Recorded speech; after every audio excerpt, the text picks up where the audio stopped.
হ্যাঁ, আমরা যখন ২ জন বা ৩ জন একসাথে বসি তখন একে অন্যের সমালোচনা করি যে ওই লোকটা ওই কাজ করেছে। তো যখন আমরা কেউ আমাদের কাছে অন্যের সমালোচনা করে তখন আমরা অনেকেই তার সাথে তাল দিই। হ্যাঁ, ঠিক আছে। ওই লোকটা আসলেই অপরাধটা করেছে। এই কথা তুই ঠিক বলেছিস। ওই লোকটা আসলেই একজন খারাপ লোক। তার সাথে আসলেই এরকম যায় না। এরকম আমরা অনেকে তাল দিই না? আপনি যার সাথে তাল দিচ্ছেন যে ওই মানুষটা খারাপ, ওই মানুষটা এই কাজ করেছে, ওই মানুষটা ওই কাজ করেছে। আপনি কি গ্যারান্টি দিবেন যে কাল ওই লোকটা আপনার সমালোচনা অন্যের কাছে করবে না? যে ব্যক্তি আজকে অন্যের সমালোচনা আপনার কাছে করেছে, সেই ব্যক্তি কাল যে আপনার সমালোচনা অন্যের কাছে করবে না, এই গ্যারান্টিটা কিভাবে দিবেন?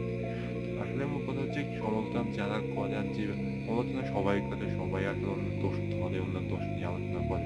আমার মূল কথা হচ্ছে একসাথে থেকে অন্যের দোষ নিয়ে আলোচনা করলে আপনি তাল দিবেন না যে হ্যাঁ আসলে এরকম। যে আসলে আপনি অন্যের সমালোচনা করলে অন্য